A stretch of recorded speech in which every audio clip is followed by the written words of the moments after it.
All right, you're still watching Ways. The National Workaholics Day is observed on the 5th of July every year. The day reminds us to balance our work and home life. Work isn't everything, so do you come in early, skip your lunch, stay late, or know someone who does? This day is dedicated to the people who fit that description, the workaholics. A workaholic feels the need to be busy at all times, which may cause problems. They might perform tasks they are not required to do or are unnecessary for the project completion. This unnecessary task cause inefficiency where the focus should be on production. So workaholics may have trouble delegating or entrusting co-workers with tasks, and they struggle with organizational skill due to taking on too much work at one time. The solution for workaholics is to step back, regroup, and step down just a little bit. Will they do it? Never. Never. I don't think so. But being a workaholic, I never thought that it was going to be that definition. I thought it was somebody who enjoyed working, basically. That's what we understood by being a workaholic here. So when they give you the assignment, you just, oh, I'm ready to do it, and they're ready to nail it. But not a situation whereby you under-deliver, you are not ready to delegate and stuff like that. I didn't know it to be like that. I used to be one that wasn't entrusting in terms of, okay, I have this idea in my head, and I feel like if I do not do it, nobody else will be able to deliver or execute it the way I would. Want it. Until I started saying no. That is an island. Yeah, you must always trust that people can do better. Yes. I mean, with even the production of Ways, I mean, our producer has been doing an amazing job, Elsie. She's been so. I mean, it's me deliberately removing myself from the equation and ensuring that she delivers on her job, and she's doing so well. Overwhelming too when you get to do everything yourself. But I see her like a workaholic though. Else, the let person breathe. No, I don't think so. No. But guess what? She works hard and she parties harder. She plays harder, so she balances it, and I like that about her. Yes. So what she would do is, by Thursday, what are we doing next week? So she sorts out the entire week. Exactly. Do you understand? So that she's not pressured. And I think I like that about her. Elsie will kill us after this. She's watching, she'll be fine. She'll be fine. But I think I like that about her. She plans, so it takes off that pressure. So she's actually doing a lot of work, but you don't see it. So you would think it's easy until she can never be overwhelmed. Yeah. Absolutely. So I think it's just being proactive, right? Yes, and I love that about her. So do I. Yeah. And I love her vibe. I just love her.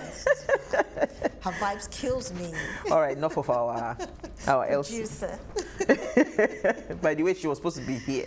All right, so what did you find for us in the news today? Okay, the spate of kidnapping is, we all know what it's like. And currently, we have a situation in Zamfara state where 2 students actually were arrested for threatening to kidnap the principal in Zamfara state. Wow. Now, the principal, who happens to be a reverend sister in one of the schools, was, they dropped the letter. The name of the school is Dominican College in Shaiskawa, Shaiskawa area of Gusau.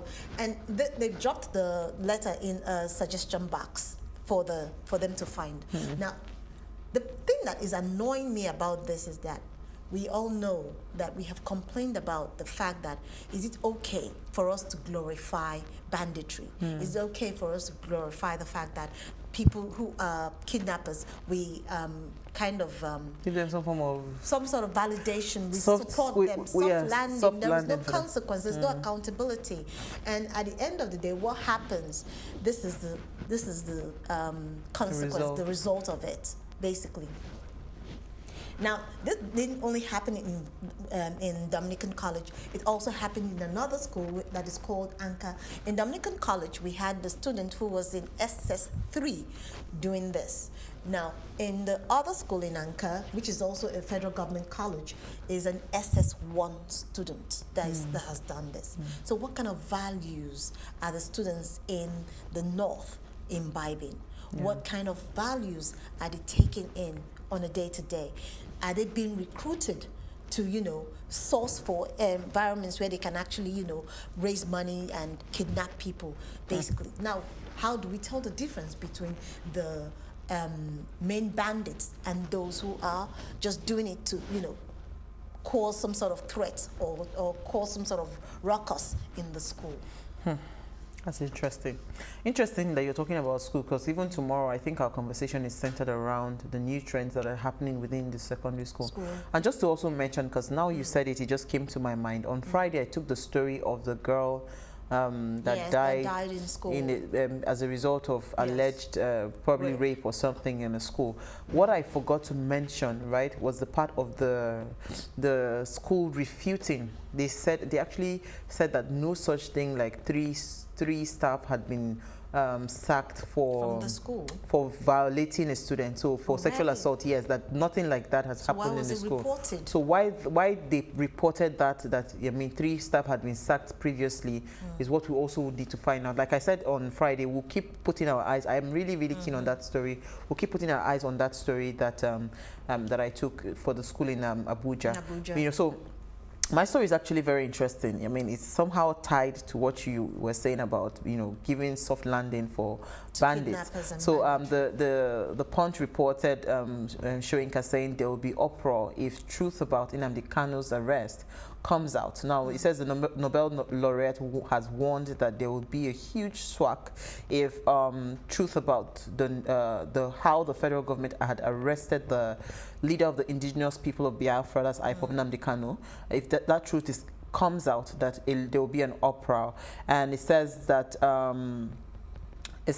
he said, it's not for me to tell the president to prepare itself because it's going to be a huge swag when the truth about how Kanu was arrested comes out. People are alleging this or that. That is one phrase, whether Nigeria has acted outside international law. And the second issue, however, has to do with Kanu's conduct outside the nation. There has been a level of hate rhetoric, which has been unfortunate from Kanu. Hate rhetoric is an issue that can only be judged by the law of any nation. Was it right to have been kidnapped? Because what is alleging now is that they kidnapped Nnamdi Kanu.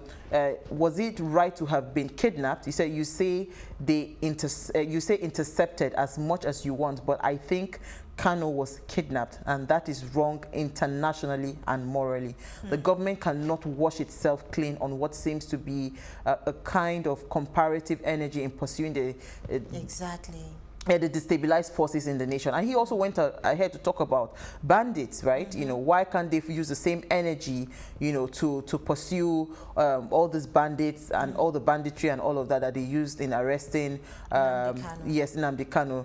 You know, so he was also saying that the Meiti Allah leader should have been arrested years ago, long before even the IPOB was declared a terrorist organization. So, I mean, these are all stories that are unfolding in terms of security in our nation. It's something that we'll keep on following, but I'm happy that a lot of more people are coming out to say, because it's one thing for you to say, oh, this person was arrested, but everything, even if the person is a criminal, you must follow due process. You must ensure, yes. You know that currently Kenya has debunked having any knowledge of working hand in hand with the government to, you know, arrest them. And even if he had jumped bail before, you know, the key thing here is that was there due process in getting him into the country. Absolutely. And still, everything is still a bit of a haze currently.